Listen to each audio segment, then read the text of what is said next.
Espero que hayan podido leer las dos historias de la eutanasia, que han sido muy mediáticas, la de Marta Sepúlveda en el 2021 y la de Jaime Acosta este año. Marta Sepúlveda era una paciente de una enfermedad degenerativa incurable que le causaba mucho sufrimiento, y meses después de que la Corte Constitucional se pronunció y dijo que no era necesario tener enfermedad terminal para poder acceder a una eutanasia, entonces ella fue la primera que lo pidió así. Y así se dio a conocer el caso, como la paciente que no está en enfermedad terminal y va a pedir una eutanasia.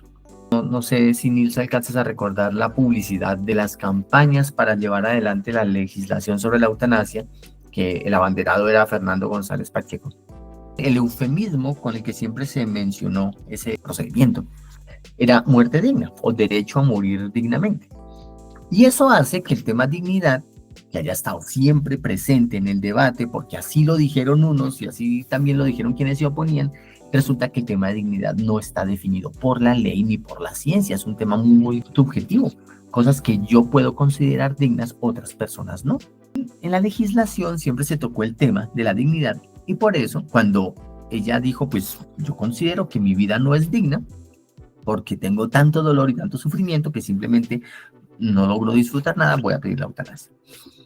Todo estaba bien, a ella se la autorizaron, de hecho, y ese no es como muchos opositores se han puesto en la tarea de decir, que es que los médicos deciden eutanasiar a los pacientes y que es una decisión que me obligan a pedir la eutanasia. No, ahorita vamos a ver los criterios. Entonces los médicos dijeron, bueno, pues si hay un criterio que cumple, procedamos. Ella salió en noticias, y claro, como la primera persona que va a pedir esa eutanasia, y claro, salió contenta, fue a un restaurante, se tomó un coctelito, se reía, y entonces la gente dice, pues mírenla, esa no es la imagen que nos vendió la publicidad de los 80s, 90s y 2000s, de que la eutanasia era para pacientes en estado vegetativo o en coma profundo durante meses o años sin posibilidad de recuperarse. Entonces decían, pero esta señora, ¿cómo va a pedir la eutanasia? Entonces hubo muchos grupos de presión que impugnaron el fallo y lo demandaron y dijeron, el médico que se atreva a ejecutar el procedimiento, lo vamos a demandar por un tipo de homicidio que está en el Código Penal, ¿sí? De hecho, antes existía el homicidio por piedad, se llamaba así el delito. El primer paso fue tratar de despenalizar, de que no exista más ese delito. Y los médicos dijeron, bueno, nosotros no nos queremos ver metidos en un lío, así que vamos a parar el proceso mientras se pronuncian las autoridades. Y en ese punto, cuando se paró el proceso, es que salen publicados estos dos artículos. En el primero, habla el abogado y el abogado dice, la están obligando a vivir una vida que ella no está dispuesta a seguir viviendo, con unos sufrimientos y dolores que juzga incompatibles con su idea de dignidad. Él está aquí mostrando el esquema central de en qué va a basar tanto la tesis como su principal argumento.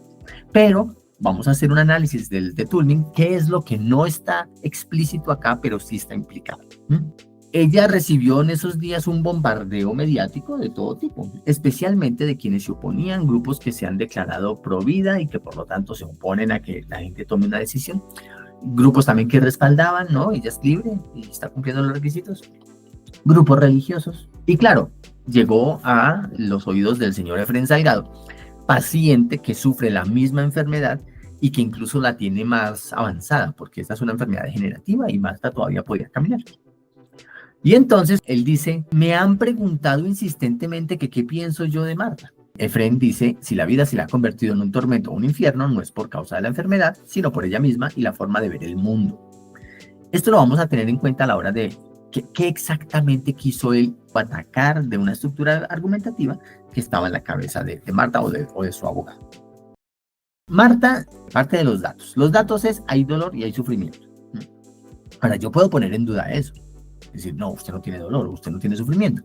Pero pues en este caso no podríamos pensar que una persona con esa enfermedad que todo el mundo sabe que es muy dolorosa, pues no está teniendo dolor. Ustedes recuerdan la semana pasada que medir el dolor no es tan fácil como medir la temperatura, para la cual hay un instrumento, hay un protocolo y hay una escala y se puede interpretar objetivamente. En cambio con el dolor no, pero sabemos que hay niveles de dolor y que hay unos dolores que serían incompatibles con una vida normal, una en la que alguien pueda trabajar, que pueda ser independiente, que pueda desplazarse sin ayuda. Bueno, pues tal vez Marta ya estaba en esa situación. Entonces, a partir de esos datos, ella salta a la conclusión, esta vida no es digna. ¿Por qué no quise hacer que el dato fuera esta vida no es digna y la conclusión es, por lo tanto, merezco una eutanasia? Porque sobre eso no hay desacuerdo. Pues cuando estamos argumentando tenemos que enfocarnos muy bien cuáles son los puntos de acuerdo y cuáles son los desacuerdos. Y sobre los acuerdos, pues no hay que argumentar nada porque estamos de acuerdo.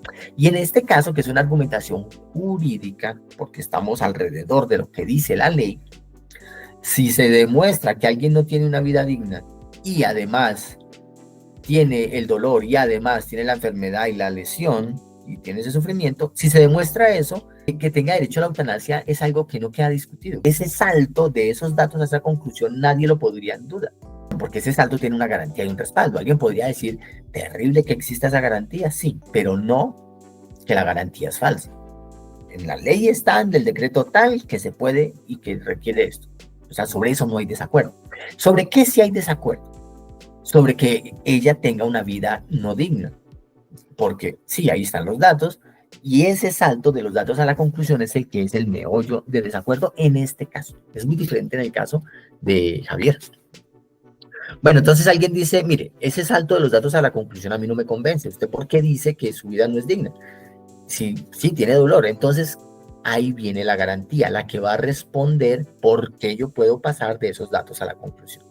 La garantía sería, ese nivel de dolor y de sufrimiento es incompatible con una idea de vida digna.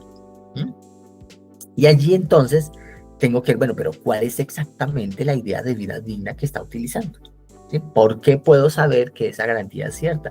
Ahí esas respuestas las da el respaldo. Y el respaldo no solamente va a ser qué definición de vida digna tengo yo, pero además cuáles son las definiciones jurídicas, porque esta es una argumentación jurídica.